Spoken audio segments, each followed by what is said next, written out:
अस्सलाम वालेकुम। पाकिस्तान की इक़्तिसादी सूरत हाल ये सब के लिए वजह तशवीश है, लेकिन इसका हल किसके पास है ये अभी तक क्लियर आंसर नहीं है। पिछले 2 रोज़ के अंदर 2 गैर मामूली किस्म की मीटिंग्स हुई हैं। एक मीटिंग हुई हफ्ते वाले रोज़ कराची के अंदर और दूसरी मीटिंग हुई इतवार वाले रोज़ लाहौर के अंदर।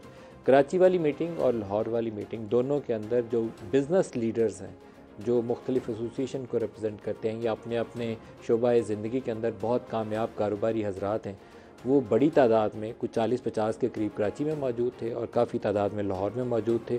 और इस मीटिंग को चेयर कौन कर रहा था? इस मीटिंग को चेयर कर रहे थे पाकिस्तान के army chief general Asim Munir. और जनरल आसिम मुनीर से वैसे तो माजी में भी बेशुमार जो आर्मी चीफ़ थे वो बिज़नेस कम्युनिटी से इंटरेक्ट करते रहे। कभी नैब के हवाले से तशवीश आती थी, कभी पाकिस्तान की इक़्तिसादी सूरत हाल के हवाले से तशवीश आती थी, तो बराह रास्त आर्मी चीफ़ इंटरेक्ट करते थे ताकि इस कंसर्न को, लोगों के तहफ़्फ़ुज़ात को एड्रेस कर सकें और इन मामलात को सुधार सकें जहाँ पर कारोबारी शख्सियात किसी तशवीश का शिकार होती हैं। लेकिन इस वक्त सूरत हाल बहुत खौफनाक है। एक्सप्लोसिव सिचुएशन जिसे कहते हैं कि इकॉनमी के तबाह होने का डर है इन तमाम कारोबारी लोगों को। डॉलर जो है वो रुपए के मुकाबले में इस वक्त 305 के करीब खड़ा है। जो ऑयल प्राइसेस हैं वो भी 300 से ऊपर हैं। चीनी का रेट 200 के करीब है और इसी तरीके से आटे की कीमत है वो भी तेज़ रफ्तारी से 200 के करीब जाने की तैयारी पूरी रफ्तार से कर रही है। तो ऐसी कौन सी सूरत होगी कि पाकिस्तान की इकॉनमी को डूबने से बचाया जा सके? नेगेटिव सेंटीमेंट्स, मैंने पहले भी एक प्रोग्राम में बोला था, वो इस वक्त पाकिस्तान के ऊपर हावी हैं। हमारा रुपया इतना बुरा नहीं है कि वो 300 सवा 300 पे चले जाए, लेकिन इस वक्त ओपन मार्केट पे 325 पे भी लेना मुश्किल है। ये नेगेटिव सेंटीमेंट्स का असर है। अफ़गानिस्तान हमारे मुकाबले में 80 रुपये के करीब बेच रहा है डॉलर के मुकाबले में उनका एक्सचेंज रेट, और हम खड़े हैं 325 के ऊपर। आर्मी चीफ़ ने जब मुलाकात की कराची में और लाहौर में, तो उन्होंने कुछ नुकात को हाईलाइट किया जो मैं प्रोग्राम के आगाज़ में चाहूँगा कि उनको बता के फिर आगे चलें। उन्होंने जो मुख्तलिफ़ इशूज़ बताए और इकॉनमी को बचाने के लिए जो उनके पास हिकमत अमली है उसको हाईलाइट किया। तो एक उन्होंने कहा कि करप्शन को किसी सूरत बर्दाश्त नहीं किया जाएगा। मैं आगे जाके इसको एलेबोरेट करूँगा क्योंकि ये करप्शन वाले इशू के ऊपर और ख़ास तौर पर पोलिटिकल करप्शन और जो हुकूमतों के मुख्तलिफ़ हुकूमतों के अदवार के दौरान करप्शन है, इसको उन्होंने हाईलाइट किया है। करप्शन करने वालों को हरगिज़ बर्दाश्त नहीं किया जाएगा। आर्मी की इंटेंट उन्होंने शो की कि हम ये जो करप्ट माफिया है इसके पीछे जाएंगे। डॉलर की अफ़गानिस्तान स्मगलिंग का ख़ात्मा, ये सिर्फ डॉलर तक महदूद नहीं है, बल्कि उन्होंने इसको फर्दर एलेबोरेट किया कि अफ़गानिस्तान बॉर्डर के ऊपर इतनी स्मगलिंग हो रही है और ईरानी तेल है वो कराची आके बिक रहा है। तो 1 लीटर तेल भी जो ईरानियन ऑयल है वो हम कराची में बिकने नहीं पाए। उन्होंने उसी वक्त कोर कमांडर कराची को हुक्म दिया कि आप इस पर बैठें, इस पर काम करें और फॉलो अप मीटिंग करें, इस पर लाहे अमल बनाएं। ज़ीरो जो स्मगलिंग है उसको ज़ीरो पे लेकर आना है। ना तेल आएगा, ना अफ़गानिस्तान के रास्ते स्मगलिंग होगी, ना डॉलर अफ़गानिस्तान जाएगा। अरब ममालिक से जल्द भारी सरमायाकारी लाएंगे। ये इस चीज़ को उन्होंने इस तरीके से एक्सप्लेन किया है कि 25 अरब डॉलर, उन्होंने कहा मोहम्मद बिन सलमान से उनकी मुलाकातें हुई हैं। सऊदी अरब से कहा है कि आप पाकिस्तान में सरमायाकारी करें, ज़राअत के शोबे में, माइनिंग के शोबे में, और IT में चाइना भी आएगा, तो आप इसमें इन्वेस्ट करें। हम आपसे 1-2 अरब डॉलर नहीं मांग रहे, हमें 25 अरब डॉलर चाहिए। 25 अरब डॉलर लगाइए और पाकिस्तान में सरमायाकारी करिए और कमाइए और शराकत दारी करिए सूबाई हुकूमतों के साथ। ज़मीन सूबाई हुकूमतों की है, तो अपने मुनाफे से आप भी अपना हिस्सा लीजिए और सूबाई हुकूमतों को भी अपना हिस्सा करिए, तो दोनों के लिए एक विन विन सिचुएशन होगी। तो 25 अरब डॉलर मोहम्मद बिन सलमान से उन्होंने एश्योरेंस मांगी है कि आप पाकिस्तान में सरमायाकारी करेंगे और गारंटी करेगा GHQ, आर्मी गारंटी करेगी कि उसके अंदर जो चीज़ें एग्री की जाएंगी वो वायलेट नहीं होगी। ना उसके ऊपर कोई नैब आएगी, ना कोई FBR तंग करेगी, ना कोई और सरकारी इदारा आएगा भेजेगा और कहेगा कि हमें पहले हिस्सा दो। गारंटी करेगा GHQ कि उसके अंदर करप्शन नहीं होगी, कोई स्पीड मनी नहीं होगी, कोई किकबैक्स नहीं होगी। ये आसिम मुनीर साहब ने वादा करके आए हैं मोहम्मद बिन सलमान से। वहाँ से वो कहते हैं फिर मैं UAE गया हूँ और MBZ मोहम्मद वो जो मोहम्मद बिन जायद है उनसे साथ उनकी मुलाकात हुई है और सेम प्लान उनके साथ भी डिस्कस किया। 25 अरब डॉलर, 25 और 25 50 अरब डॉलर है। ये मटीरियलाइज़ कितना होगा बात की बात है, लेकिन ये प्लान है वो जो उससे डिस्कस कर रहे हैं। और he is very optimistic. In meetings के अंदर उन्होंने कहा कि कतर और कुवैत से साइजेबल इन्वेस्टमेंट आएगी और चाइना के मामले में वो बड़े होपफुल हैं कि वहाँ से मुख्तलिफ़ शोबों में, जिसमें ख़ास तौर पर IT का शोबा भी शामिल है और माइनिंग का शोबा भी शामिल है, चाइना भी आएगा और भारी सरमायाकारी करेगा।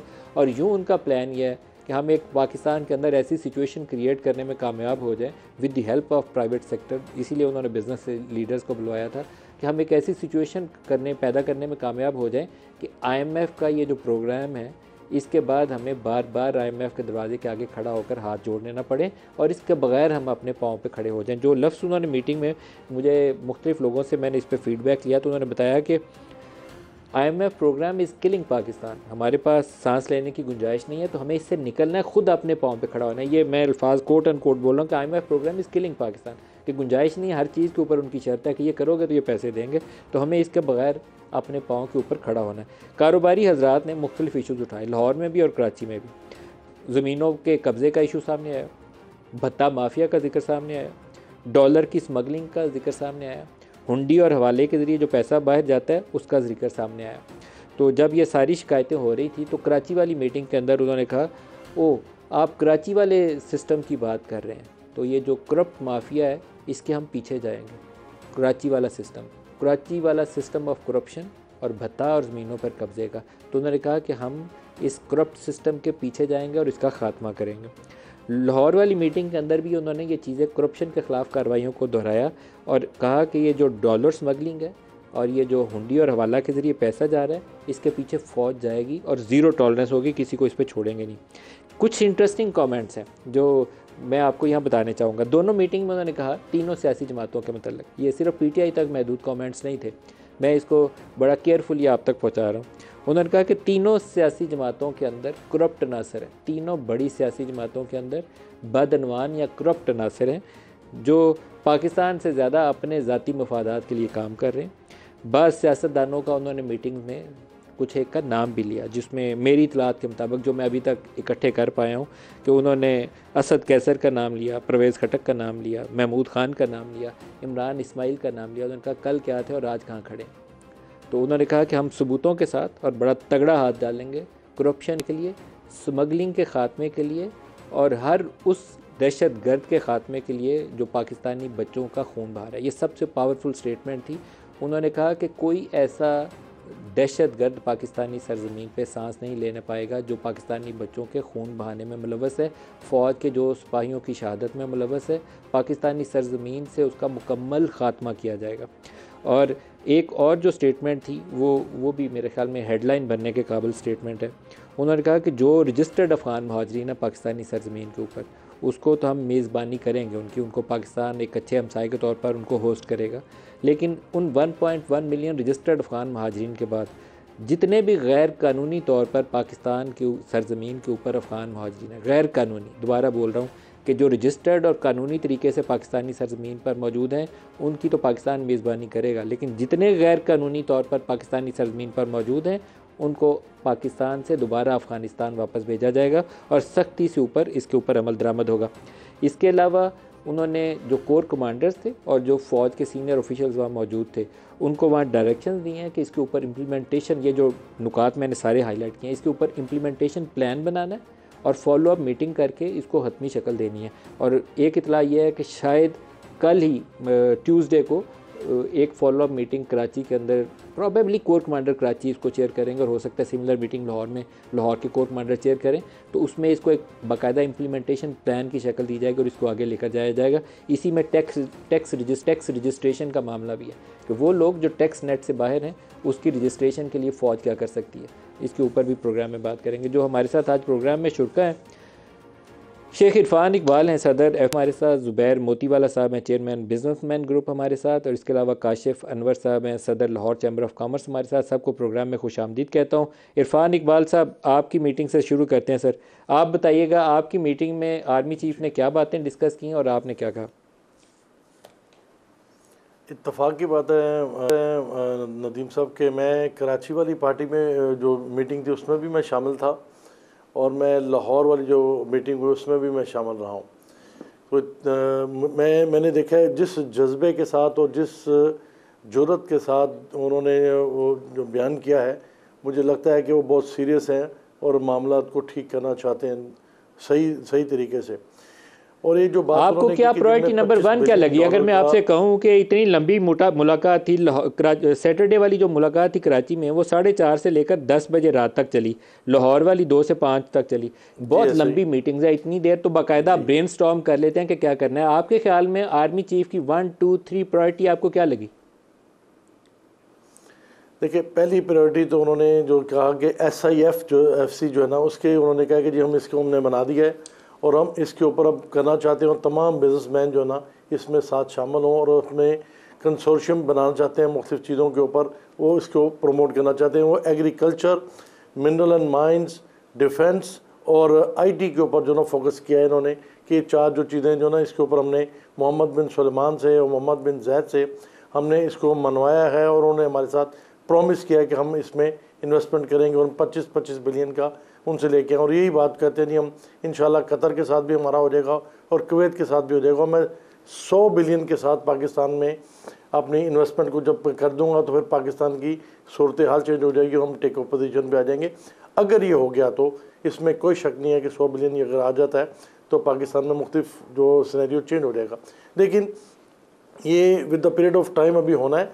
जो मेन चीज़ जो बात उन्होंने की, जो मुझे जो बड़ी अच्छी लगी, कि हमने कहा जी कि स्मगलिंग जो है ना उसको आप कैसे रोकेंगे। यहाँ पे तो आपका गंदम भी स्मगल हो रही है, आपका वीट भी स्मगल हो रही है, आपका चीनी भी स्मगल हो रही है। अब देख रहे चीनी आपको 180 रुपये के करीब पहुँच गई। तो उसकी मेन वजह यह कि हमने तकरीबन 7 लाख टन जो है ना तकरीबन चीनी हम यहाँ से वहाँ पे स्मगल कर चुके हैं। फिर इसी तरह से जो पाकिस्तान में जो डॉलर्स की जो एक सूरत हाल बनी है, ये सारा डॉलर यहाँ से स्मगल होके अफ़गानिस्तान में जा रहा है। और हमने कहा जी कि सारे बॉर्डर सील किए जाएँ, और वहाँ पे जो आपकी फोर्सेज हैं, एजेंसीज हैं, वो किस लिए वहाँ पे बैठी हैं, ये इसको फौरी तौर पर रुकवाएं, क्योंकि आपकी इकोनॉमी को डैमेज सबसे ज़्यादा स्मगलिंग से। आर्मी चीफ ने क्या बोला इसके ऊपर? स्मगलिंग से डैमेज किया। आर्मी चीफ ने इसके ऊपर कहा जी कि हम फौरी तौर पे वहाँ पे टास्क फोर्स बना रहे हैं और हम इंशाल्लाह इन चीज़ों को कंट्रोल करेंगे। और ये आपसे वादा करता हूँ, उन्होंने 4 अपना चीज़ों में बताया कि हम टास्क फोर्स बनाएंगे। एक तो उन्होंने कहा जी कि सोशल मीडिया के ऊपर मैं टास्क फोर्स बना रहा हूँ, ये जितने भी कीपैड वॉरियर्स हैं इन सबको हम कंट्रोल करेंगे। नंबर 2 उन्होंने कहा जी मनी एक्सचेंज जो जितनी भी कॉम्पनीज हैं और जिसके ऊपर जो भी है इसके ऊपर एक हम टास्क फोर्स बना रहे हैं।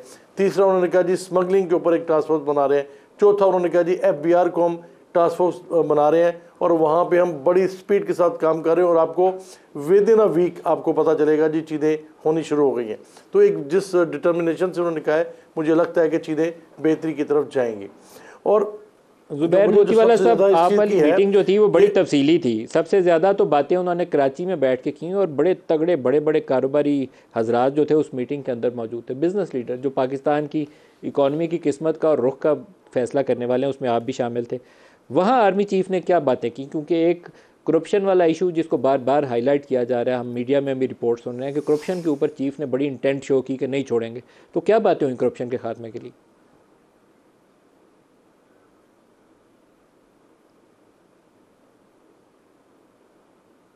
ज़ुबैर साहब, ज़ुबैर मोतीवाला साहब। सबसे पहले एक बात मैं कहूँ कि जो ये मीटिंग है इसका जो can you hear me? Hello जी जी, अब आपकी आवाज़ आ रही है, करिए बात। जी जी, आप करिए बात। मैं ये कह रहा हूँ कि सबसे बड़ा जो पॉजिटिव एक जो है ना सबसे बड़ा जो इम्पैक्ट हमें नजर आया ना कल की सैटरडे वाली मीटिंग का, वो ये था कि इतना डिप्रेसिंग माहौल था, इतनी चीजें खराब हो रही थी। रुपया जो 300 से ऊपर क्रॉस कर गया, LCO के मसले हो गए, बैंक के फिर प्रॉब्लम हो रहा था, एक्सपोर्ट के अंदर मसले आ रहे थे, इंडस्ट्री चलाने में मसले थे, जो हमारे पावर के जो टैरिफ्स हैं उसके मसले चल रहे थे, गैस की अवेलेबिलिटी के मसले थे। उसमें एक मैं समझता हूँ कि बहुत एक खुशगवार हवा का झोंका था। और जो उन्होंने आके जो बैठ के बातें की हैं, इसमें डेफिनेटली जो है ना हमारा कॉन्फिडेंस बहुत ज्यादा बेहतर हुआ है। मैं ये नहीं कहता कि पूरी तरह रिवाइव हो गया, लेकिन डेफिनेटली जो है ना ये जो उन्होंने बातें की हैं, अगर इसमें से 50% हो जाए तो पाकिस्तान के जितने दर्द हैं वो खत्म हो जाएंगे। जनरल साहब ने जो सबसे पहली बात वो ये की कि जो उन्होंने ये कहा कि जो इस वक्त जो पोजीशन है वो ये है कि हमारे पास फॉरेन एक्सचेंज नहीं है, हमारे पास रिजर्व्स नहीं है, इन रिजर्व्स को हमने किसी तरह से बढ़ाना है और SIFC is the instrument to this. और SIFC की उन्होंने पूरी तफसील बताई कैसे होगा। और SIFC के अंदर जमीन जो है उसके ऊपर कोई चार्ज नहीं है, बल्कि जिस प्रोविंस में आप कर रहे हैं उसके अंदर 40% आपने अपनी इनकम का उस प्रोविंस को देना है एज इक्विटी पार्टनर। तो मतलब जमीन इज फ्री। अब इसके बाद वो लेवलिंग खुद कर रहे हैं, उसको सीट की वो खुद टेक्नोलॉजी देंगे, टेक्निकल नो हाउ देंगे, मतलब सारी चीजें जो इन्होंने अपने जिम्मे ली हैं। तो और जब उन्होंने ये बात की कि $25, अब अगर $25 बिलियन की जब बात करते हैं, एक और उन्होंने बात की कि इस 25 में से 10 बिलियन मैंने MBS से कहा है कि ये मैं आपको वापस नहीं करूंगा, सबकी डॉलर की सूरत में वापस नहीं करूंगा, ये मेरे पास रिजर्व नहीं है, इसको जो है ना मैं आपको पाकिस्तानी कंपोनेंट जो आपको वहां चाहिए होगा पाकिस्तानी रुपए में आपको दूंगा, ताकि इन्वेस्टमेंट वहां काम आए, ताकि मेरे रिजर्व बिल्ड हो जाए और मेरी स्ट्रॉन्ग रिजर्व वाली प्रॉब्लम खत्म हो जाए, और ये डॉलर रुपी पैरिटी का और जितना प्रॉब्लम है वो सारे खत्म हो जाए। इसी तरह उन्होंने, जाहिर है आपने जो बात की इंट्रो में कि यूएई भी गए, इसके बाद उन्होंने ये भी कहा कि मेरा जाने का प्रोग्राम है कि मैं 75 की इन्वेस्टमेंट इस मुल्क में लाना चाहता हूँ किसी, और हमें जो है ना इसी तरह किस तरह से हम कर सकते हैं। और एक और बहुत बड़ा पैगाम जो मुझे मिला, कम से कम मैं तो आई वाज वेरी ग्लैड, इसमें से कुछ लोग जो थे उन्होंने ये कहा कि आप आईएमएफ के प्रोग्राम को संभालें, आईएमएफ का program and should enter the second phase of the program. तो उन्होंने कहा ये क्या बात कर रहे हैं, आईएमएफ की वजह से हम सारे झगड़े हुए हैं, और हम ये चाहते हैं कि हम इस तरह से हम अपने आप को बिल्ड करें कि जो है ना हमको आईएमएफ के दूसरे प्रोग्राम में ना जाना पड़े। तो ये उनका जो ख्याल था उसमें मुझे बहुत अच्छा लगा। इसके अलावा जो उन्होंने जो उसकी कंडेम किया करप्शन को, फिर ब्यूरोक्रेसी की बात उन्होंने की कि ब्यूरोक्रेसी हर्डल की वजह से उनको, एमबीएस ने कहा गालिबन अगर मुझे सही याद है, उन्होंने कहा आपके यहाँ जो है ना ब्यूरोक्रेसी के बड़े प्रॉब्लम, उन्होंने कहा जी नहीं वो that will be taken care of. और ये जो ये आप अभी जो बात कर रहे हैं एसआईएफसी की, उसके अंदर आप जीएचक्यू इज द हेडक्वार्टर, और वहां से हमने सारे कॉन्स्टिट्यूशनल कवर्स ले लिए हैं, no NAB nothing, no bureaucracy, हम वन विंडो ऑपरेशन के तहत इसको सारों को चलाएंगे। ये it's a music to my ears. अब वहां सबके लिए जो ये बातें थी जितनी, और इसके बाद जो है ये और बहुत सारी बातें लोगों ने की, कराची के हवाले से बात की, पॉलिटिकल पार्टीज के हवाले से बात हुई, लेकिन अगर आप प्योरली अगर पॉलिटिकल पार्टीज के हवाले से क्या बात हुई सर? चीजें बहुत बड़ी हैं। पॉलिटिकल पार्टीज के हवाले से क्या बात हुई? आपने कहा पॉलिटिकल पार्टीज के ऊपर भी बात हुई, क्या बात हुई? पार्टीज के उन्होंने कहा कि पाकिस्तान से कोई भी पॉलिटिकल पार्टी मुखलिस नहीं है, उनका कहना ये था, और हम समझते हैं कि पावर्स के लिए सर आपसे लाइन दोबारा कनेक्ट करवाता हूँ मैं, आपकी आधी आवाज़ कट रही है सर। ये जुबैर साहब से दोबारा लाइन कनेक्ट करवाएं जी, इनकी आवाज़ मुझे सही नहीं आ रही। काशिफ अनवर साहब लाहौर चैम्बर से, आपसे भी पूछ लें। काशिफ साहब मीटिंग में क्या बातें डिस्कस हुई लाहौर के अंदर?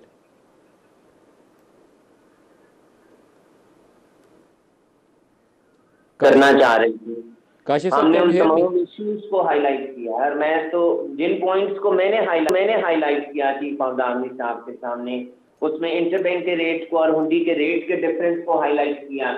मैंने ये कहा कि चूंकि आप कह रहे हैं कि हम टास्क फोर्स बना रहे हैं बहुत से सेक्टर्स पे, तो मैंने कहा जी कि बिजनेस कम्युनिटी के साथ भी टास्क फोर्स बननी चाहिए, ताकि वो चैम्बर्स से वो तमाम प्रपोजल्स ले जो इकोनॉमी में कंट्रीब्यूट कर सकती हैं, और जिसकी वजह से वो जो हम प्रपोजल्स देते हैं जिस पे अमल नहीं किया जाता। मैंने कहा जी कि इस तरह के इंटरेक्टिव सेशंस और भी होने चाहिए। और ब्लैक और ग्रे इकोनॉमी पे भी मैंने कहा कि जी वो इकोनॉमी का वो हिस्सा जो ग्रे इकोनॉमी में है वो तब तक कंट्रीब्यूट नहीं करेगा जब तक हम उसको व्हाइट में नहीं लाएंगे, आपको ऐसे मैयर्स देने होंगे। और एक और बात जो मैंने की कि मैंने ये बरमला कहा कि हमें इलेक्शन नहीं चाहिए हैं जब तक आप चार्टर ऑफ इकोनॉमी साइन नहीं करते अपने पॉलिटिकल पार्टीज के साथ, और बिजली के बिलों पे कोई हिकमत अमली फौरन लेनी चाहिए। तो मैं समझता हूं कि अगर ये तमाम मसाइल हल हो जाते हैं और इस पे कोई ना कोई एक्शन ले लिया जाता है तो इंशाल्लाह आपकी इकोनॉमी बहुत जल्दी राह रास्त पे आ जाएगी। आपने ये जो कहा पॉलिटिकल पार्टीज के साथ एक चार्टर साइन होना चाहिए, इसके ऊपर आर्मी चीफ ने क्या कहा?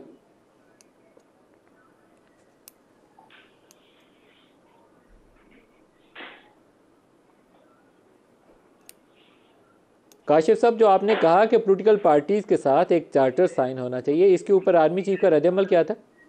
देखिए, ही वॉज वेरी पॉजिटिव। उन्होंने हर एक की बात सुनी है, 3.5 घंटे उन्होंने बिजनेस कम्युनिटी को दिए हैं। उन्होंने हर एक की बात तब तक सुनी है जब तक अगला बात करना चाह रहा था। हर इश्यू पे बात हुई है, स्मगलिंग पे भी बात हुई है, डिवेल्युएशन पे भी बात हुई है। पॉलिटिकल पार्टी से चार्टर के ऊपर क्या रद्द-ए-अमल था आर्मी चीफ का? Chief of the army staff तमाम पॉइंट्स को नोट कर रहे थे। अब बात यह है कि उनकी प्रायोरिटी लिस्ट में कौन सी चीज किस वक्त आनी है ये तो वो जानते हैं। हमारा काम था कि उन तमाम पॉइंट्स को हाईलाइट करा जाना और वो नोट जरूर करें वो बातें, और उन्होंने नोट किए हैं। अब उनकी प्रायोरिटी लिस्ट में उन्होंने उसको कैसे एक्शन लेना है ये तो वो जानते हैं। ऑल राइट, एक ब्रेक ले लेंगे, हमारे साथ रहिएगा।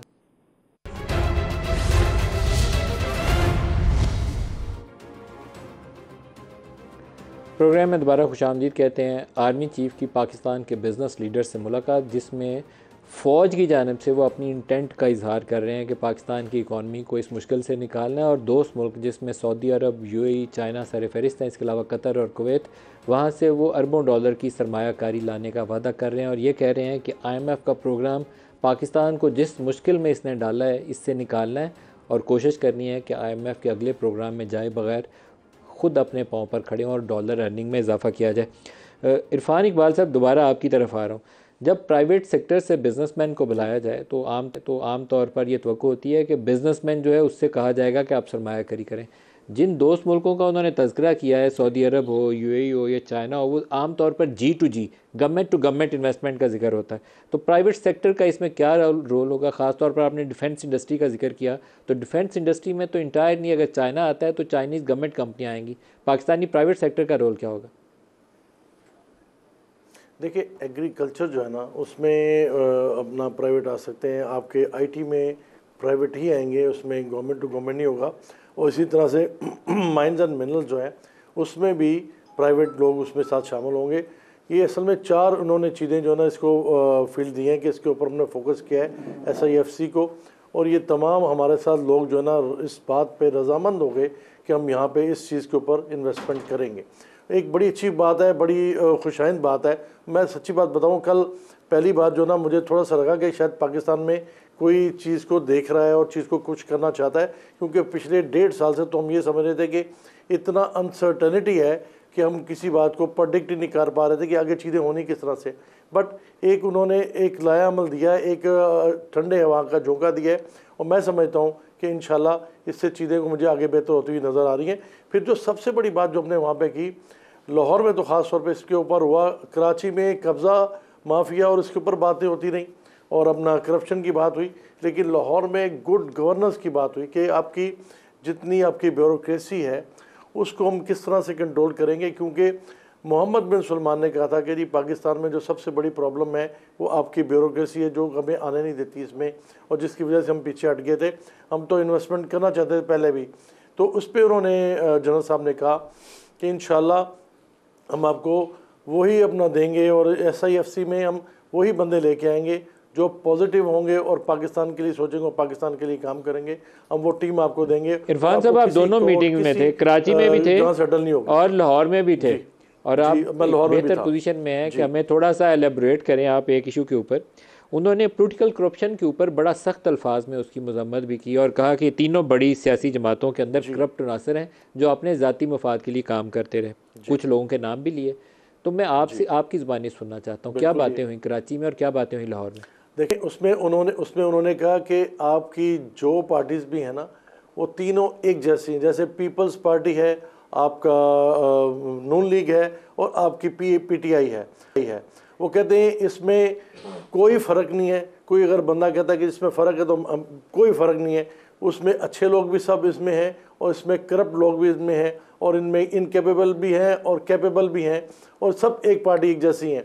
और यहाँ पे जो हमारा सोशल मीडिया में जो कीपैड वॉरियर्स हैं, हमने उनको भी कंट्रोल करना है ताकि चीज़ें जो है ना बेहतर तौर पे पेश की जा सके।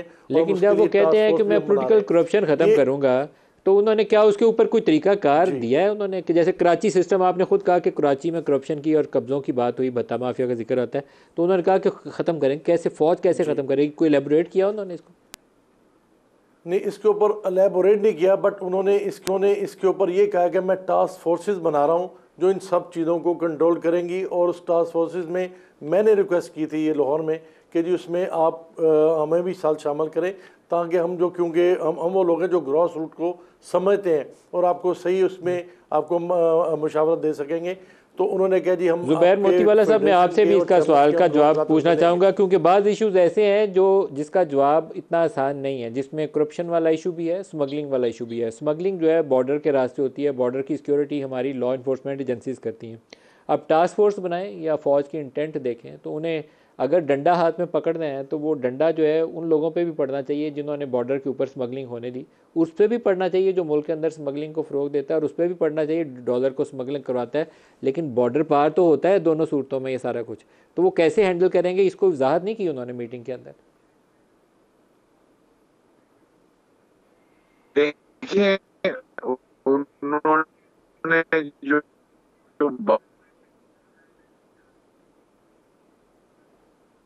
अब जुबैर साहब को फ़ोन पे ले लें, इस तरह आई थिंक इनकी आवाज़ में प्रॉब्लम आ रही है।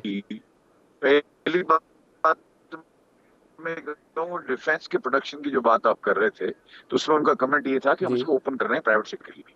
नहीं, जो चौथा जो कंपोनेंट है डिफेंस की, आर्टिकल डिफेंस की अलग इक्विपमेंट जी, आ रही है आवाज आपको? आ रही है आपको? जी जी आवाज़ आ रही है, आपके आप फोन पे ले दरमियान में लें तो कट आप आ जाती है। रही आपने है। कहा कि डिफेंस के सेक्टर को प्राइवेट सेक्टर आवाज आ के रही लिए ओपन किया जाए। तब कौन सा ऐसा एरिया है जो डिफेंस की प्राइवेट सेक्टर है? इन्वेस्टमेंट से आगे बढ़ाया जा सकता है? इसकी कोई मिसाल दी उन्होंने? नहीं, देखिए, डिफेंस की डिफेंस अलाइड जो प्रोडक्ट्स हैं, जो कि अभी उनका डोमेन जो है ना वो मिलिट्री प्रोड्यूस करती है, आप उसके अंदर कुछ ऐसे इक्विपमेंट है, कोई कंपोनेंट है, उसके अंदर प्राइवेट सेक्टर मैन्युफैक्चरिंग में आना चाहे तो उसको जो है ना उसको प्रमोट करेंगे, उसके साथ वो काम करेंगे। मकसद उनका ये था। और दूसरी बात जो आपने पूछी कि जो करप्शन का जो था ना, उन्होंने कहा जी करप्शन को हमने किसी सूरत से भी कंट्रोल करना है, और ये करप्शन जिस तरीके से होता है, जिन तरीकों से और जिस वजह से होता है, जिन लॉस से होता है, उनको सबके ऊपर हमको काम करना पड़ेगा। ये मैं आपको यकीन दिलाता हूँ कि फिर करप्शन को हम जो है ना एलिमिनेट नहीं कर सकते, तो खत्म तो इसको नहीं कर सकते, लेकिन कम जरूर कर देंगे। इसमें कोई दो बातें नहीं है, but he was very clear about things. और जहां तक स्मगलिंग है, तो उन्होंने बिल्कुल बहुत यानी सख्त अल्फाज जो पूरी मीटिंग में इस्तेमाल किए, वो स्मगलिंग के लिए और खास करके डॉलर की स्मगलिंग के लिए, शुगर की स्मगलिंग के लिए, वीट की स्मगलिंग के लिए जो वहां चला जाता है और हमारे से वहां दामों का फर्क आ जाता है, हमारे लोगों के पास नहीं होता। उन्होंने कहा ये मैं बिल्कुल बॉर्डर, ये दुरंद लाइन नहीं है, ये बॉर्डर है। ये मैं क्लियर करना चाहता हूँ कि ये दुरंद लाइन का जो बात करते हैं वो बिल्कुल ठीक नहीं है, और मैंने अफगान से कहा है कि ये नहीं होगा। मेरे बच्चे 9 परसों शहीद हुए थे, आज 2 शहीद हुए हैं, but he was very clear, इनके भी कोई मिंसिंग वर्ड्स नहीं थे। और मैं ये समझता हूँ कि जो है जो उन्होंने जो बातें की हैं, मैं फिर आपसे वही कहूंगा कि अगर आधी हो गई तो हम तो बहुत ही ज्यादा जो है पाकिस्तान जो है ना जिस जिस क्राइसिस का शिकार है उससे बहुत ऊपर चला जाएगा। और ये जो डॉलर जो 300 रुपए और इससे ऊपर की उड़ान भर रहा है, इसको नीचे लाना बहुत जरूरी है। और मुझे लगता है कि अगर MBS आ रहे हैं 9 तारीख को, इज कमिंग टू पाकिस्तान 4 या 5 घंटे के लिए, तो आई थिंक इनका जो पर्पस होगा, मेरी एजम्पशन है कि वो इसी तरह से होगा। तो कल जो हम बैठ रहे हैं उसके अंदर, कल जो हम जो आज कल फिर कराची के अंदर जो कोर कमांडर के साथ हम बैठ रहे हैं 12:30 बजे, वो उसकी जो यही इसकी वजह यही है कि इनके जितने हमने जो हमने कल सजेशंस किए हैं, डिलिब्रेशंस किए हैं, उनको हम पाइल अप करके एक पेज पे ले आए और जनरल साहब को उसको सबमिट कर दें कि दीज आर दी एक यूनानिमस आ जाएगा। क्योंकि 40 लोगों थे, 40 लोगों की अपनी अपनी राय है, उस राय को हमने एक जगह जमा करना है। बिल्कुल ठीक है। एक ब्रेक ले लें, आपकी आवाज़ में दोबारा ब्रेक ले लें, हमारे साथ रहिएगा जी।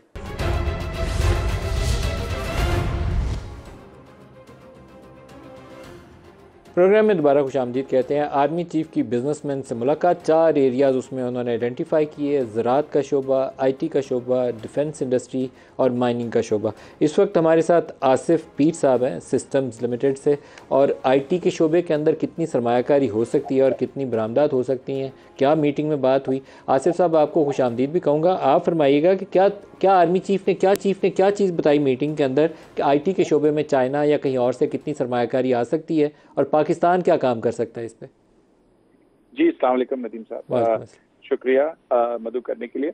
आई थिंक जो जनरल हमारा कंट्री का परसेप्शन और ये एक्सपोर्ट पे बहुत ज़्यादा बात की गई, क्योंकि पाकिस्तान में एज आपने ये पहले भी मैंने आपके शो में भी कहा था और आपको भी अंदाज़ा है कि एक्सपोर्ट का पोटेंशियल बहुत ज़्यादा है और पाकिस्तान में इस पर काम करने की ज़रूरत है। तो आई थिंक इस पर हमारी यही सबका फोकस है कि एक्सपोर्ट पे फोकस किया जाए और FDI किसी तरह मुल्क में लाया जाए, जिस तरह स्टार्टअप जितनी है जो ड्राई हो गया, इस तरह का एनवायरनमेंट बनाया जाए FC के थ्रू, कि ये जो इन्वेस्टमेंट जो बाहर से पैसा आना है स्टार्टअप में, VCs कोई जनरल साहब ने कोई पर्टिकुलर चीज़ मिसाल दी कि चाइना से ये काम हो सकता है या सऊदीज इतना पैसा ला सकते हैं, कोई ऐसी चीज़ स्पेसिफिक?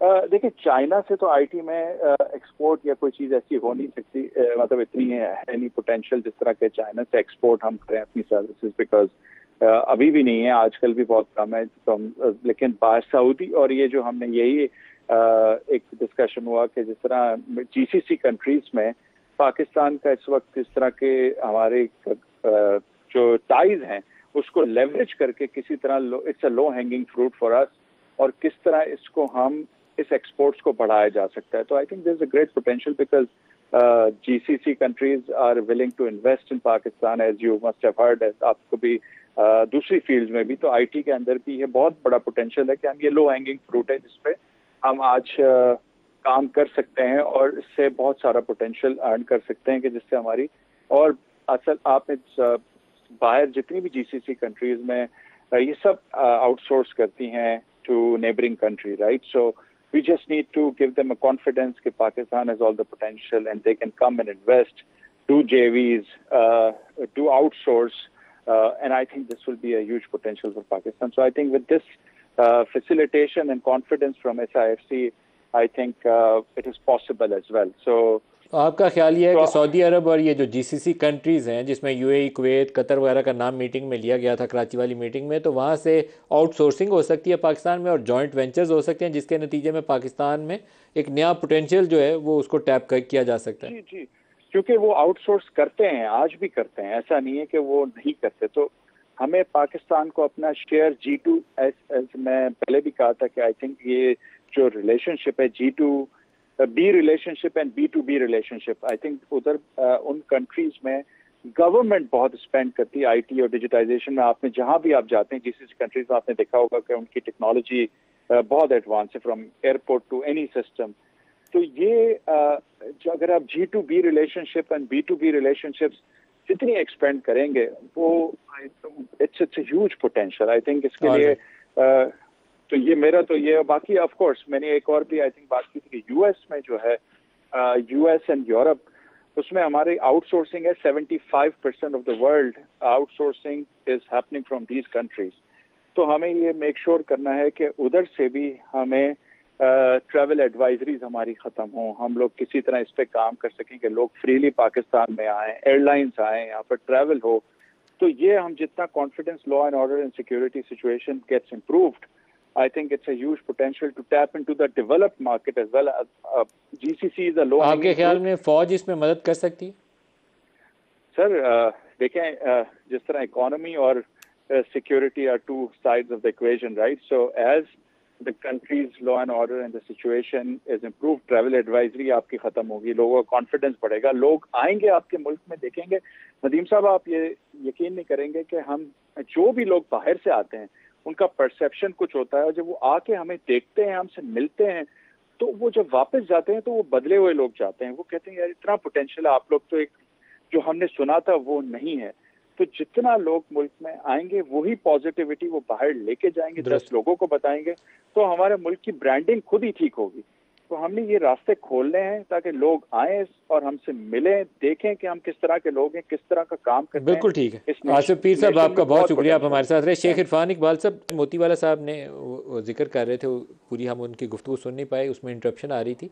वो जिक्र कर रहे थे कि कोर कमांडर कराची के साथ कल 12:30 बजे उनकी फॉलोअप मीटिंग है। जो 40 का ग्रुप पहले मिला था, कल उन्हीं रिकमेंडेशंस को हतमी शक्ल देकर, तो वो एक पेपर की शक्ल में वो चीफ को प्रेजेंट की जाएंगी इम्प्लीमेंटेशन प्लान के लिए। तो अब आपसे भी पूछ लूँ, क्योंकि आप FPCCI भी आपकी जिम्मेदारी में शामिल है, तो लाहौर में भी क्या ऐसी कोई मीटिंग प्लान है? वहाँ से मुझे इनविटेशन कराची से भी आया और मुझे लाहौर से भी उम्मीद है कि मेरे ख्याल में नेक्स्ट 2 डेज़ में लाहौर से भी आ जाएगा, क्योंकि सुनने में ही आ रहा है कि लाहौर में भी इसको बुलाएंगे इसी तरह से और इसको फाइनलाइज करेंगे। और होना चाहिए। मैं समझता हूँ कि हमारे यहाँ एक्चुअली सबसे बड़ी प्रॉब्लम ये होती है, लोग बातें करते हैं पर आप जा रहे हैं कल कराची वाली मीटिंग में, आप जा रहे हैं अगर इरफान साहब? जी I am trying to go इंशाल्लाह। मेरा एक छोटा सा यहाँ पे एक प्रॉब्लम थी जिसकी वजह से मोस्ट प्रॉब्ली मेरे सीनियर वाइस प्रेसिडेंट जाएँ और मैं लाहौर में इसको करूँगा। तो मैं क्योंकि लाहौर में हूँ इसलिए मेरे ख्याल में कल मेरे सीनियर वाइस प्रेसिडेंट ही जा सकेंगे वहाँ पे। और मोस्ट प्रॉब्ली कल या परसों में लाहौर में भी एक मीटिंग हो रही है जिसमें इंशाल्लाह मैं खुद जाऊँगा।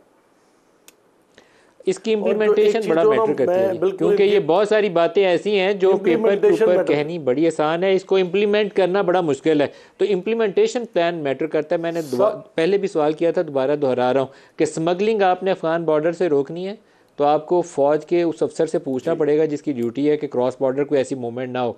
डॉलर की मूवमेंट रोकनी है तो उसके लिए भी पूछना पड़ेगा। जिन सिविल अदारों की जिम्मेदारी है उनसे भी पूछना पड़ेगा, और जो लोग इस धंधे में मुलव्वस हैं उनको पकड़ के जेल में डालना पड़ेगा। तो आपको वो कम्प्रीहेंसिव एक प्लान के ऊपर काम करना पड़ेगा। बिल्कुल आपकी बात 100% सही है। देखें जी, एफसीज है वहाँ पे, एजेंसीज है वहाँ पे, 10-12 किस्म की एजेंसीज वहाँ पे हैं।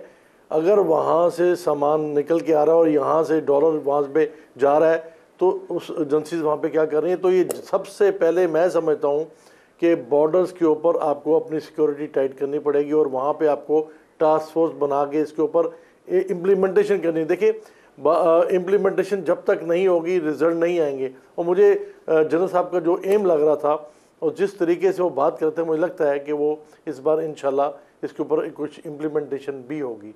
पाकिस्तान में अनफॉर्चुनेटली नहीं होती रही, बट आने वाले वक्त में मुझे लग रहा है ऐसे कि जिस जज्बे के साथ और जिस तरीके से वो बयान कर रहे थे, मुझे लगता है कि कुछ इम्प्लीमेंटेशन हो जाएंगी। और जैसे मोतीवाला साहब ने बात की कि 50% भी इनके ऊपर काम हो गया तो पाकिस्तान इंशाअल्लाह टेक ऑफ पोजीशन में आ जाएगा और इस सारे क्राइसिस से निकल जाएगा। साहब, एक जाते जाते एक वन लाइनर आपसे पूछ लूं, मुझे लगता है कि ये जो करप्शन है, पॉलिटिकल करप्शन पे भी हाथ पड़ने वाला, कुछ बड़े बड़े नाम हमें हो सकता है जेलों में नजर आए। बिल्कुल आपकी बात 100% सही है, क्योंकि उन्होंने बाकायदा उसमें लोगों के नाम भी लिए हैं, 8-10 लोगों के नाम लिए हैं कि ये जो पहले एक मोटरसाइकिल चलाता था उसके ऊपर ये इस तरह से हो गया और ये उसके बाद पैसे हो गए, बाहर भी चले गए, ये इस किस्म की बातें उन्होंने की हैं।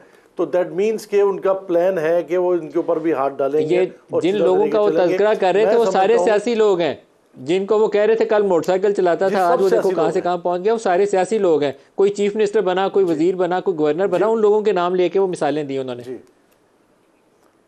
जी बिल्कुल, इसका मतलब है सर आज पक्का पड़ने वाला है कुछ लोगों को।